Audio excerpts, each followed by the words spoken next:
Well, look, great to have you all here, and I thought I would just talk to you a little bit this morning about my leadership journey, which started actually as yours is starting. It started when I was at college or high school, and I grew up in a place called Nainai, which is in the Hutt Valley in Wellington, and I went to a high school called Nainai College. And when I was at school, I finished high school in 1980.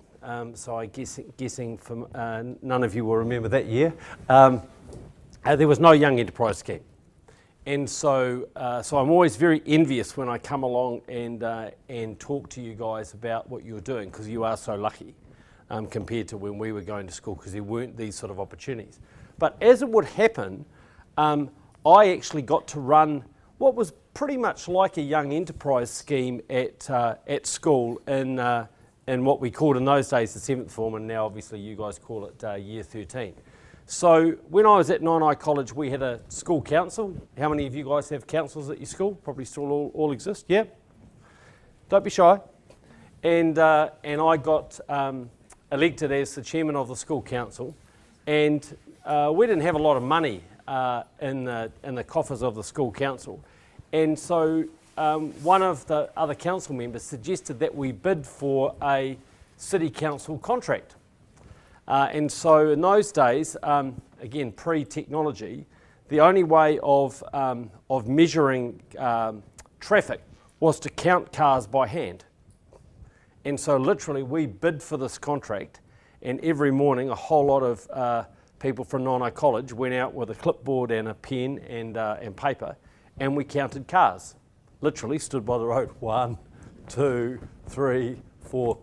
And so that was my first experience of running a business and actually having to get people together to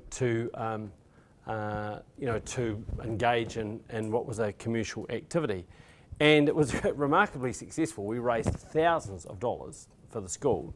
In fact, I think we were the only school council that ever loaned money to the Parent-Teacher Association, which was quite an interesting experience, because again, we had to negotiate that. So when I think about my leadership journey, I guess the first time I was really like you guys in the hot seat was in that, at that time. And what did it feel like? Well, it actually often felt quite uncomfortable, because it's not actually very easy when you have to start telling people what to do. Because there's typically two reactions, yes and no, and sometimes a few in between. So particularly in an environment like a school, where effectively the people that are in your leadership team or in your workforce, as it was when we were counting cars, were your peers. So one of the things I learned in that experience was I had to earn respect. So even though I was the chairman of the school council and I had a title, and notionally that meant that I could tell people what to do, if I really wanted to get people to do what I needed them to do, rather than just giving them orders, I had to earn their respect in the way that I did that. So that was a very valuable lesson for me, because if I didn't do that, and sometimes I didn't, they would either not do it, or if they did, you'd hear grumble, grumble, grumble, grumble a few days later. I won't use the words that they used to describe that leadership style, but you'll know what it's like.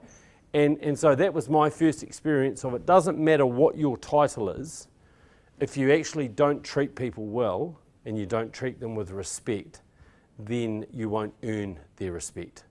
And it'll be much harder to actually get them to support what you do in that process. But the flip side of that is also leadership is not a popularity contest. So you can't necessarily have everybody feeling 100% about what you're doing all of the time. And my experience is, if you set out to try and be popular with everybody, then actually you really dilute your leadership. Because there will be times when you have to tell people off. You do it respectfully. In the CEO roles that I have, I'm a great believer in fronting things up myself. So if there are issues with people in our organisation, even if they're people that don't report to me, typically I like to get involved and I like to understand what the motivations are. And often, as I've learned through my career, it isn't actually the issue that they're dealing with in front of you. It actually might be something that's going on behind the scenes. Might be, and we've got 240 people in our organisation, and I pride myself on knowing everybody by their first name. And generally, I can remember them. There's a few that catch me out from time to time, and I get a few names confused. My late father's name was Keith, and for some reason, I always confuse the name Keith and Kevin. So when we've had a couple of Kevins, they've ended up being Keiths. But I am interested in people, and I think that helps when you want to be a leader. But I'm also interested in what's motivating them. So if they're not performing at work, or there's maybe we're seeing a bit of a behaviour change, it might be because what's happening in the workplace, but it actually may be something completely different. Could be something that's happening with their family, could be financial circumstances, it could be all those things.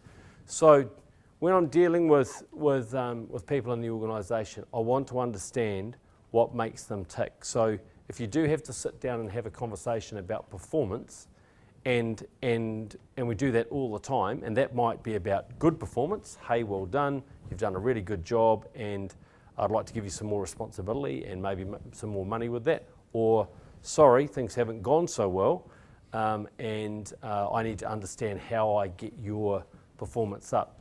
My personal philosophy in managing people is I would hope that when someone has worked in one of my teams, by the time we finish working together, they will aspire to do things or be able to do things they didn't think they could do beforehand.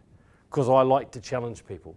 My whole life I've challenged myself, and I've been challenged by people around me. And so I believe that if you create the right environment in an organisation where you build the right support structures, people actually are capable of doing things that they've never imagined. But it's just about giving them the confidence and the feeling that if things don't go well, it's okay. One of the sayings I like to use, particularly when I worked in the private sector, was about fast failing. So that's another thing to think about in leadership. If you can ask people to push the boundaries, you have to be willing to accept that they will fail. And in the startup business that you guys are in, actually in a normal startup environment, maybe one business out of 20 will succeed. So that's just a reality. That's just the law of averages. And maybe, I think actually in New Zealand it's slightly higher than that, but let's assume it's about 1 in 20. So some of the things to learn early are fail fast. So if something isn't working in your business, fail it fast. Stop it. Say, okay, we need to pivot, we need to move into a different direction. This isn't working. But just call it out, and call it out in a good, open way, respectful of the fact that the person who may have been responsible for that failure is probably not going to be feeling particularly cool about it at the time. But I think if you establish that co-popper, that culture right at the beginning, it'll be okay to fail. So I think 3 things make up organisations: strategy, culture, and process. Strategy tells you directionally, this is where I'm going, but you know that the path will never be straight. Process is how you're going to work along that path, and what are the questions that you need to ask yourself as you go along. What are some of the decision points that you're going to make as you go along? Funding, finance, resources, people. And then the third piece is culture. And culture is really important because when you're working in a team, if you've got the right culture, if you understand how that how you're going to work together, that's the stuff that will help you during the tough times. Because actually business is really easy when everything's going well, but actually inevitably things don't always go well. And it's there where you actually have to fall back on your culture, because generally when things go wrong, that's when everybody's worst character traits and worst behaviours come out. And that's what I learned. I learned that sometimes when I was back in Nine College running that team, that when things don't go wrong, I get impatient and sometimes I lose my cool. So I've had to learn to deal with that. So one of the things we've done at ATEED, the organisation, when I started as CEO about 5 years ago, was made up of 18 different organisations that have been meshed together as part of the amalgamation of the new Auckland Council. So what did I have to do in that process? First, I had to establish a strategy. So I said to the board who hired me, I'm going to stay for 5 years because I can see it's about a 5-year journey, and that's about my kind of horizon that I think I can operate within. And I'm finishing in this job in September, which will be slightly over the 5 years, but that was my plan. So I had a plan of for 5 years. We already had some strategies, but we didn't have a full suite of strategies we were going to follow. So I had to start bringing that together. Secondly, I had to make sure that we had the processes to be able to head down that path. So I brought in some ideas from some of the other organisations that I've run. Also looked at the existing processes that exist within the Auckland Council group, because we are part of the Auckland Council family, and then obviously worked with our team around that. But the area that I was keenest to really focus on was culture, because I knew that ATEED's a very different organisation. When I started, we had nothing to benchmark ourselves on in New Zealand, and very few organisations globally that have this massive mandate, which is managing the whole of the Auckland economy at a time when Auckland as a city is growing faster than any other city in the Western world per capita. And you guys see that every day, with all the changes that are going on in the city, which by and large I think are positive and going to make it a great city. So it said to me, we're going to need, over the 5 years that I'm going to invest in as a CEO, I need to build a culture that is capable of being resilient, capable of being flexible, because we're going to fast fail some things, capable of actually staying the course, because some of the strategies we're doing are quite long term. It'll take a long time to build new central rail links and some of that big infrastructure and to get it funded. But there are some short-term things that we can do. There's stuff like the Young Enterprise Scheme that we need to make sure that we're really focused on, because every year we have to run this program, and every year it's a great opportunity to develop an amazing cohort of young Aucklanders that are going to continue to grow our city. So my approach to developing culture was to get the people in the organisation to develop it, because I don't believe culture comes from the top. I believe culture comes from the bottom up. That's how you shape culture in an organisation. So when you're sitting down in your teams or in the businesses that you run in the future, I would encourage you to make culture development something that you develop from the bottom up, not from the top down, because then it means something to people. So what we did in ATEED is we started a program which we called Kaiarahi, the Māori word for guide, and we asked for volunteers in the organisation, and about 20 people put their hands up, and we from those 20 people, because we were asking them to commit a fair bit of time in addition to their day jobs, so we asked them to volunteer, to be trained as facilitators, and then to run a 3-month program within the organisation where they would interview every staff member, so they interview their peers, they would run workshops because we would train them to do that, and from that process our expectation was that they would develop the values, a set of 5 values that we would then present back to the staff as the sort of culture and the sort of values that we wanted ATEED to have. And that was a very challenging exercise for them. Many of them were quite shy, not used to getting up in front of people, and there'll be some of you in this room today that probably feel like that. I was a bit shy too once when I started on my leadership journey. So we trained them. They ran the process. I have to say the day that we presented the day that they presented the results back to everybody in the organisation, it was just across the road here in Shed 10. And it was one of the proudest days of my life as a leader, because the energy and the enthusiasm and the emotion in the room that day was unbelievable. And why was that? Because everybody had a sense of ownership. Everybody in the room knew they had participated in that in that values exercise. Everybody, or almost everybody, could find something in those values that they felt had come from them, had come from the input that they had made. It was incredibly uplifting, and everybody left feeling, wow, you know, we've come together as an organisation, we know what our strategy is, we can see what the processes are, and now we can sense that we've got a really cool culture here and that we want to work together. And something quite funny happened, which is also another bit of a leadership lesson in more ways than one. We had a board meeting the following Friday, and I'd gone back to work after the values launch just to sign off on the board papers that were going out to the board that afternoon. And I realised I hadn't invited the board to the values launch. It was January, you know, kind of slightly major mistake for the CEO not to invite the board. But it was January and I knew some of them had been on holiday. Anyway, so we hadn't invited the board. So, but we'd included in their board pack the information about the values. So anyway, we sent it out, and sure enough, the chairman of our company, David McConnell, who hired me, rang me on the Monday and said, "Brett, thanks very much for the board pack. That was really good. So all that stuff about the values." And I'd put in when we sent the board papers out, "Hey, sorry, oversight, my fault. Take responsibility. I'd forgotten to invite you."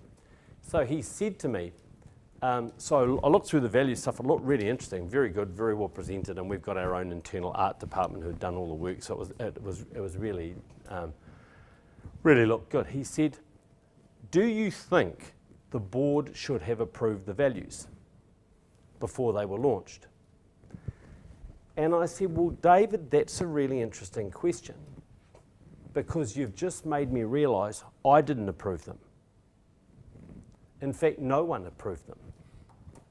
Because it was an organic process, they just evolved out of the organisation." And it was almost at that moment I realised why they had been so powerful, because no one in that room was sitting there going, "This has been filtered. What we've actually presented here is genuinely the combined work of the whole organisation, rather than something that's actually been filtered through the process." So if you can achieve that in your own businesses, if you can create that power of creativity where you're able to bring things together, harnessing all of the strengths and weaknesses of the people that are in your teams, that the energy that creates is incredibly powerful. And it was a useful reminder to me. And I hadn't consciously not approved them. The process had just been that organic, and I'd never felt that I needed to jump in. So sometimes as a leader, your role doesn't have to be making all the decisions. It doesn't have to be being out front. It can be, like on that day, I spoke for about 2 minutes. I did a little dance to Pharrell Williams' Happy, because I was very happy, because it had been a long process to develop the values. And then I just sat in the audience with everybody else and heard for the first time the final set of values. I'd seen versions of it along the way, so I was comfortable with it, because you do want to make sure that, you know, things aren't going to go off the rails. But I accepted that. So finally, I thought I'd leave with you just the other lesson that I've learned about leadership, and that is that you learn as much about, first you learn about yourself. So be self-reflective. And when things go well, think about why they went well and how you contributed to that. But also when things don't go well, because sometimes in life you do learn some of the hard lessons when things don't go well, also be self-reflective about that. Don't be afraid to write it down. So sometimes when things go well, just write down to yourself, what are the few of the things that you thought you contributed in that process that made it go well, and maybe what did other people contribute? And then if things don't go well, do the same thing. So how could you have maybe done things, before you kind of leap in and maybe think, because our natural reaction is, what went wrong here, and how do we sort it out, and how do we get it sorted? Just taking some time to reflect and to assemble your thinking about maybe what you could have done better, what other people could have done better, is a good way of kind of shaping things to make sure that emotion doesn't set in. The second thing that I wanted to talk about just in closing is the importance of mentors. And that's one of the things that I think is just great about the Young Enterprise Scheme. And it's one of the things that sometimes it's easy to forget about. I mean, we've got an incredible cohort of teachers who support the program, and I know some are in the room today, and I'd like to acknowledge you, because without your input it doesn't happen in your schools. But secondly, it's the role of the mentors, because I've learned through my life and my leadership journey a lot from just listening to people and the advice that they've given me around leadership. And not all in the workplace. Some of them have been grandparents of mine who have had their own views of leadership and their journey. Some of them have been people that I've met through playing sport and other events. So I think whenever you get a chance to talk to leaders or people that have led, there's an opportunity to capture some things and process them through your mind, and never be afraid as the leader to ask the mentor for advice. So the toughest thing about being a CEO is it's actually pretty lonely. Because, and I'm not saying that to feel sorry for me, that's the reality of being the leader. Because you've got a board that you report to, and I work pretty collegially with my board, but at the end of the day there are some things that you don't want to tell them. There might be something that you're concerned about, not too certain. Your own team, I like to have an open relationship with the people that work with me, but again there are some things maybe about some of their performance that I'm not too comfortable talking to other people about. Well, I'm not really certain what's going on here, and what do you think? That's maybe not too good, that could be a bit destabilising. So having some trusted mentors that you can go to and say, hey look, here's a situation, this is what I'm thinking, what do you think? I find that incredibly valuable. My late grandmother always used to say to us as kids, a problem shared is a problem halved. So if you have a problem, don't be afraid to share it with somebody, because suddenly you feel like at least half the load has been taken off your own shoulders. And then you can start to process. And often that objectivity of someone who's coming in from the outside and not close to the issue goes, and I get it all the time from some of my mentors, Brett, you're not actually looking at this through the right lens. You're seeing it like it's here, but actually it's influenced by things around there, and sometimes you're just too busy or too in the issue to be able to determine it yourself. So just in closing, 3 things to focus on in your organisation: your strategy, your processes and how you're going to do things, and your culture. And spend time on that culture and have fun doing it. Because I think that was one of the other key components to developing our culture. We had a lot of fun. It wasn't all formal stuff. You're going to have your formal mentors, but also look for your informal mentors that can advise you as a leader. Show respect to others, and you'll earn their respect, and the relationship that you build with them will ensure that you'll be really successful. I'm going to look forward to seeing you during your Young Enterprise journey this year, and just see how well you do. For those of you who've been involved in the program before, you're standing on the shoulders of some giants who've come before you, who have done incredible things both in the program and out of the program. So it really is an amazing opportunity to learn to be a leader in an incredibly supported environment. So I'm very envious of the journey that you're going on. Enjoy it greatly, because it will shape your future potential, which I know will be great. Thanks everyone.